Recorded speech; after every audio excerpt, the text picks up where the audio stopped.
SK텔레콤 고객 다수의 유심 정보 일부가 유출되었다는 소식 한 번쯤 들으셨을 겁니다. 전 국민 중 대다수가 사용하고 있는 통신사인 만큼 많은 분들께서 해당 소식 어떻게 대응해야 할지 고민이 많으실 텐데요. 저희 걱정마 언바에서 오늘 내용 상세하게 정리해서 전달드려 보겠습니다.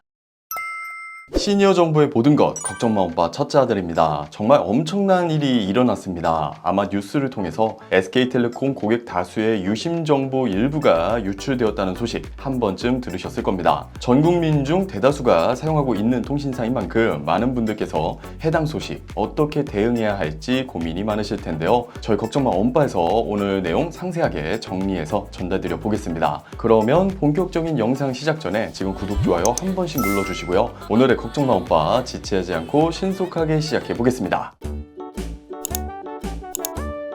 2025년 4월 22일 해킹으로 인한 악성 코드 감염으로 SK텔레콤 고객 다수의 유심 정보 일부가 유출되었다고 공지되었습니다. 사실 우리나라의 전화번호, 주민등록번호, 아이디, 비밀번호 같은 개인정보는 사실상 중국이나 동남아 쪽에 다 팔린 공공재 아니야? 라고 생각하시는 분들 많으실 텐데요. 이번 사태는 차원이 다르다고 합니다. 관련 학계에 따르면 SK텔레콤의 유심 정보 유출 사고는 빙산의 일각이라고 표현했고요. 이 정도 규모면 상당히 많은 양이 노출됐을 가능성이 상당히 높다며 사태의 심각성을 짚었습니다. 학계에서 이런 식으로 심각하게 이야기하는 이유는 이번 유심정보 유출이 그간 이동통신사에 있었던 개인정보 유출 사건과는 결이 다르기 때문입니다. 단순하게 전화번호, 이름 등 개인정보가 새어나간 것과 달리 유심의 경우 불법 복제로 계좌를 개설하거나 대포폰을 만들 수 있어 금융사기에 연루될 가능성이 높기 때문입니다. 이에 대해 전문가들은 갑론을박을 이어가고 있는데요. 사태를 심각하게 바라보는 쪽에서는 SK텔레콤이 유심 정보를 제외하고 민감한 개인정보는 유출되지 않았다는 입장을 고수했지만 사실 이것도 현 시점에선 확신할 수 없다고 이야기하고 있고요. 유심에는 앱 정보도 들어가 있어서 해커가 앱에 담긴 정보를 활용할 수도 있다고 지적했습니다. 반면 이 사태를 차분히 지켜보자는 쪽도 있습니다. 현대 유심은 구조적으로 복제가 거의 불가능하며 유심 정보가 유출되었다고 해서 그걸로 바로 칩을 복제하여 도용하는 것은 현실적으로 불가하다는 의견도 있습니다. 하지만 저는 이 사태를 좀 더 보수적으로 바라보고 대응할 수 있는 것은 모두 대응하는 것이 맞다는 쪽이거든요. 그래서 지금부터 SK텔레콤을 쓰시는 언빠님들이라면 해야 할 일들을 정리해 드리겠습니다. 먼저 4월 28일부터 진행 예정인 유심 무상 교체를 진행하셔야 합니다. 가까운 티월드 매장이나 공항 로밍센터 등에서 약 2,310만 명 가입자에게 개당 7,700원인 유심을 모두 교체해 준다고 합니다. 유심 탈부착이 불가능한 일부 스마트워치나 키즈폰 등은 교체 대상에서 제외되고요. 이전에 자비로 유심을 교체한 고객들의 경우 이미 교체로 지불한 비용만큼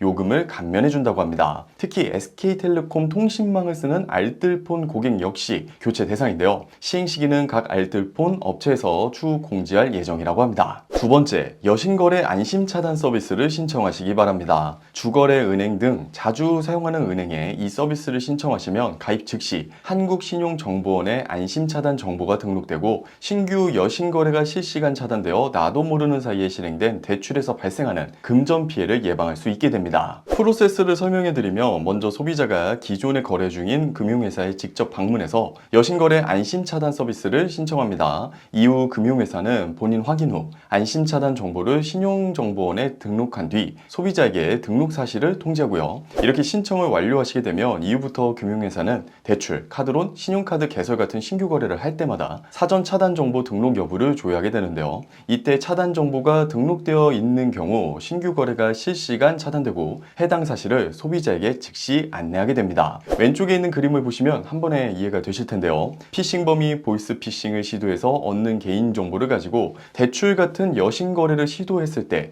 미리 여신거래 안심차단 서비스가 가입이 되었다면 사전 차단이 가능하다는 것이죠. 여신거래 안심차단은 현재 반드시 직접 영업점에 방문해서 대면 신청을 진행해야 하고요. 만약에 신청 후에 대출이 필요하다면 금융회사를 방문해서 안심차단을 잠시 해제한 뒤에 대출을 신청하면 됩니다. 대출 신청이 완료된 이후엔 다시 안심차단 재신청을 하면 된다고 하네요. 손쉽게 보이스피싱을 방지할 수 있는 정책이니까요. 시간 되실 때 우리 언빠님들께서는 주거래 은행에 방문하셔서 여신거래 안심차단 서비스를 꼭 신청하시면 좋을 것 같습니다. 세 번째, 유심 관련한 스미싱을 사건을 예방하기 위해서 핸드폰에서 이 버튼을 누르셔야 하는데요. 분명히 이러한 사건을 역이용하여 스미싱을 시도하는 범죄 집단이 있을 겁니다. 그래서 미리 설정을 해두시면 좋을 것 같은데요. 설정을 눌러주세요. 보안 및 개인정보 보호를 찾아 들어가 줍니다. 보안 위험 자동 차단 메뉴를 눌러주세요. 그러면 여러 가지 스위치들이 있는데요. 보이시는 세 가지 옵션의 스위치를 모두 켜주시기 바랍니다. 인증되지 않은 출처의 앱이 설치되려고 하면 즉시 차단하는 기능, 메시지에 악성 소프트웨어가 포함된 것 같으면 자동으로 차단하는 기능, USB 연결했을 때 알 수 없는 프로그램이 자동으로 설치되는 것을 막아주는 기능들입니다. 이렇게 핸드폰의 보안 설정을 꼼꼼하게 하시는 것도 꼭 잊지 말아주세요.